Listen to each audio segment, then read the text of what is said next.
Para fazer um slime do raiva. Quero o slime da raiva, toda vermelha, milk rápido. Então, gente, bora fazer. A cor que eu acho que vai ser boa vai ser vermelho. Gente, vamos lá misturar. Que lindo que ficou. Vou botar orbes, mas tem que ser vermelha, né, galera? Senão não vai ser slime do raiva. Galera, não sei o que eu posso colocar aqui pro raiva, gente. Gente, olha, eu tava pensando em botar Serei.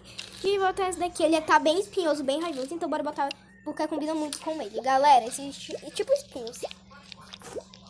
Gente, então ele pediu pra mim mandar pra ele. Então eu vou botar aqui. Vamos botar slime dele. Gente, eu acho que ele vai gostar, porque ficou muito bonito. Amei, galera. Se vocês quiserem mais vídeos de slime, peça aí sua slime. Essa foi a slime do raiva, então, tchau!